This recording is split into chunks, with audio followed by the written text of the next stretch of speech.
Hello and welcome back again to the Nashville Knows My Lovely Nostrils. I'm your host as always, Dr. Magnificent. Groover. And I'm really excited about this video today. This is a fragrance that I have been anticipating for quite a long time now. One I've had my eye on, one that gets a lot of love. I'm finally gonna try out for the first time Moustache Eau De Parfum by Rochas Paris. I've heard this often get compared to Tuxedo by Yves Saint Laurent, a private collection scent that also gets a ton of hype. But unfortunately, the price is pretty well jacked up. Call it the discontinuation tax. Enter Moustache. I actually have a sample vial of Tuxedo by Yves Saint Laurent that I ordered off ScentSplit. So not only am I gonna give you my first impressions and full review of Moustache Eau De Parfum, we're also going to compare to Tuxedo by Yves Saint Laurent. The mystery will be answered. The plastic's already kind of split open on the top, so I don't think I need the knife today. Let's just start ripping it. Yeah! Yeah! And now let's look at the handsome box. Vertical stripes going up and down, a red stripe going across the middle. On the top of the box, you got a Rochas logo. I mean, it's a box. What do you expect? Give me this bottle. This is a very cool looking bottle, and I'm really excited to finally see it in person. Oh, yeah. Oh, that's nice. What keeps causing that? I like the textured sculpted glass on this cylindrical shaped bottle. And when you look at it dead on like that, you can see the glass is quite thick along the bottom here. And it's a heavy bottle. It's got some weight to it. I like that. Just adds a little extra element of class to the experience of applying the perfume, especially considering that it's really not overly expensive. It's a fairly affordable fragrance, so it was no problem for me to just snatch this up considering all the praise that I kept hearing. It's got the Moustache logo on the front, another Rochas logo on the cap. We got our batch code right there on the bottom if anybody wants to know it. Moustache Eau De Parfum was released in 2018, but the Moustache line was first introduced back in 1949. So I guess this is kind of a remake. The perfumer behind this is someone with a very difficult to pronounce name, Nathalie Gracia Cheto. I'm guessing that's how it's pronounced, but you tell me, I'll just put it right there. Nathalie Gracia Cheto, I think. Tricky name, but she's got a lot of great things to her record. A lot of stuff for Jean-Paul Gaultier, including some of the flankers in the Le Male line. She's done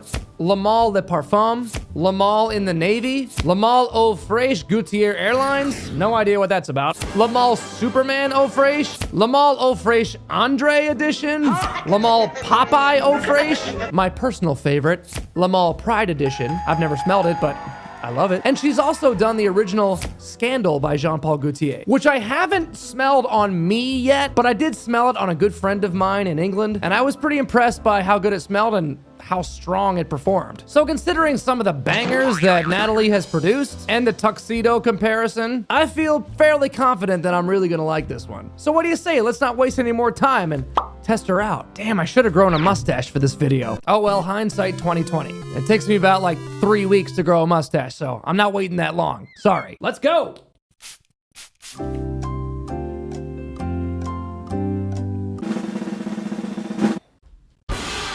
Damn. That is such a good open. Wow. The open is amazing. I'm loving this. I'm so not surprised. It's so nice. You know, when I first saw the bottle presentation and the name, I assumed that this would be more of a barbershop scent. And I guess it could be a little bit leaning in that direction, or that could just be a psychological thing psyching me out. This is super classy, really nice and rich. It's already kind of tamed down within a matter of seconds since putting it on. But one thing I'm noticing is I'm getting a nice sheen on my skin. So it seems oily. It is an Eau De Parfum concentration, so it's likely it will perform well. And it's got some richer, deeper resinous notes in there, maybe leather. It's very classy, very gentlemanly. Let's check out those notes. So up top, I was definitely getting a nice dose of the mandarin orange and pink pepper. The Atlas cedar is quite apparent. I'm not getting a ton of the Bulgarian rose, but there is a little bit of floral sweetness in the background. And that vanilla is already starting to make an appearance. And I think the patchouli is here to dirty it up just a little bit. I think if the patchouli wasn't there, it would be a little bit more sweet and a little bit more generic smelling. That may be the element which is providing some of that ruggedness. So yeah, even though there isn't a leather note listed anywhere, I detect at least something leathery in there, something rough and tumble. That may be coming from the patchouli combined with the benzoin. It's really nice and it's starting to sweeten up as it's been sitting on my skin. Not getting very much mandarin orange anymore within minutes of spraying it, but it's cool. It's really, really great so far. Oh, man. All right, as promised, we are going to compare it to Tuxedo by Yves Saint Laurent. Sometimes these vials are tough to open. There it goes. And it's a dabber, so this is gonna take a minute. I wish that all samples came in spray atomizers. Almost there. It wouldn't be very fair if I had 3 giant sprays of Moustache on this hand and then just a tiny thin little coating of Tuxedo on the other. So I'm trying to even out the quantity of fragrance that I have on each hand, so then I can have a full fair comparison of performance and how it develops in the dry down. Okay. I'm really pounding this stuff on, so I'm giving this a fighting chance. Ugh, okay, good enough. Oh, okay.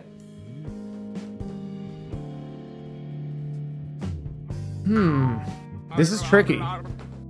I think upon my initial reaction and first comparison of these two scents, Moustache smells a little bit dirtier, a little bit more daring. Maybe from the patchouli. I don't know if there's patchouli in Tuxedo. We're gonna look up the notes in just a minute. Tuxedo is giving me a very clean, very more dressed up vibe, whereas Moustache is sweetening up pretty nicely as it's been sitting on the skin. It's possible this may go in the same direction. Then again, the open of Moustache was pretty heavy on the mandarin orange, but only for a few minutes. Now it's really settling into the vanilla, benzoin, cedar, and maybe that rose is poking through a little more. It's possible we're in the heart of the fragrance at this point. Tuxedo is so good, and this one is too. I can see how people would find them similar if you just spray this and it reminds you of Tuxedo. But after comparing them back and forth, I am detecting some subtle nuances, especially in the beginning stages. I have a feeling they may even out as the dry down comes along. But on the open of Tuxedo, I'm getting a very smooth, clean cut, a little more dressy feel from this one. Hopefully that's not just the title playing tricks on me. It is called Tuxedo, so of course you're gonna picture a fancy suit or something. But yeah, I feel like Tuxedo may be a tad fresher. They are pretty similar though. Let's take a look at the notes for Tuxedo and compare. Oh wow, the note breakdown looks really different. The only note crossbleed that I'm seeing is patchouli, vanilla, and rose. So those may be the dominant players in this blend. But with Tuxedo, it says it's a bourbon vanilla. Also, we have violet leaf, coriander, bergamot, black pepper, lily of the valley, and ambergris. So the open especially is different. Moustache being pink pepper and mandarin orange, and Tuxedo being violet leaf, coriander, and bergamot. So yeah, we're getting citrus in the open, just a different kind of citrus. This one is just so nice. And this one is really nice too. But yeah, I think that would be my initial comparison. Moustache is a little bit more down and dirty, rough and tumble, and Tuxedo is way more smooth and clean. So I'm very curious to see how both of these develop and how well they perform. So you know what to do. Stay right there. I'm back. All right, it's been 45 minutes and they're still there, but they are very, very tame at this point. And to my nose, they smell even more different in the dry down. Tuxedo is almost giving me Creed vibes, minus that common white musk you get in several Creeds. But it's really, really lovely. It doesn't smell like a generic typical designer. It is from the private collection of Yves Saint Laurent. I would say that Tuxedo should be a staple in every collection. The fact that they discontinued it, I don't understand. It's so widely loved and gets just so much hype and rave. Why Yves Saint Laurent? Why SL?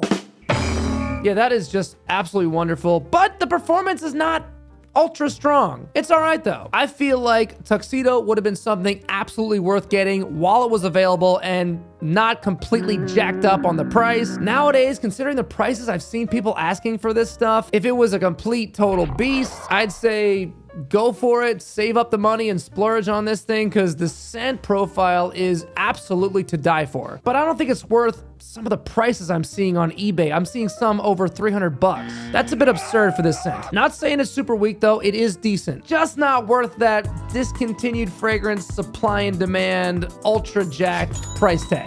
But it is just amazing. I mean, I absolutely love it, but we're not here to talk about Tuxedo. So with that out of the way, let's get back to Moustache by Rochas. So yes, like I mentioned earlier, Moustache dries down to that dirty, earthy patchouli, but it's still smooth and sweet with the vanilla, and I feel like I am getting more of that Bulgarian rose well into the dry down. Even though it's listed as a heart note, I feel like it's fairly prominent in the base. So yeah, as they have developed, my opinion hasn't changed. Tuxedo is much more smooth and clean. Moustache is much more rough and earthy and a little bit dirty, but in a nice and classy way. And I personally don't consider this a straight up knockoff of Tuxedo. Now, there's some pretty good noticeable differences when you test them back to back. So final thoughts on my comparison of Tuxedo and Moustache. If life or death, I had to choose only one of these on smell alone, I probably would pick Tuxedo. Yeah, it's just a little bit more refined. That's not to say that Moustache isn't great on its own though. This is only judging on strict comparison. It makes sense though, Tuxedo is more expensive than Moustache. Even when it was still available, it was still priced higher. But I will say this, Moustache is a great choice for a more affordable alternative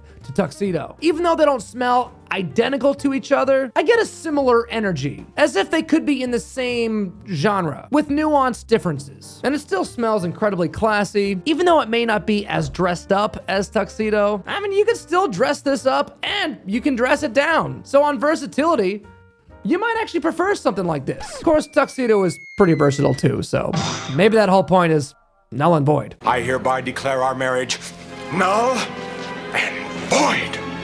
E pluribus unum. I would also say that if you own Tuxedo, owning Moustache wouldn't be redundant. Because if you smell these back to back, you will notice the difference. So since now I own Moustache, if I do stumble across Tuxedo at a good price by some miracle, I would get this one too, because it's just a wonderful scent. And of course, my final thoughts on performance, not the best, certainly not the worst. They may not be turbo, but they do better than a lot of other ones out there. So there we are, finally getting to try Moustache by Rochas Paris. I dig it, I love it. This one was worth getting in my opinion. I've seen people categorize this as both designer and niche. When I go to their website, they have a fashion section with clothing. So I guess technically they are a designer house, but I can see where people would categorize it as niche considering the quality and the exclusivity. It's got a very unique voice. Doesn't smell like too many other things out there. Well, besides Tuxedo, a little bit. So considering the technicality, I may add this to my fall designer list this year. And thank you for joining me yet again on this fantastic experience. If you've tried Moustache or Tuxedo, I would love to hear your thoughts on how they compare, or just your thoughts and opinions on both of those fragrances in general. I always have a blast doing this, and I always love hearing your feedback. And while you're at it, why don't you go ahead and subscribe, like the video, ding the bell, and share this content with anyone that you think may find this information useful. Always appreciate the support, my fragrance-loving nostrils out there, and I will see you on the next one. Until then, you know what to do. Stay smelly. The doctor is out.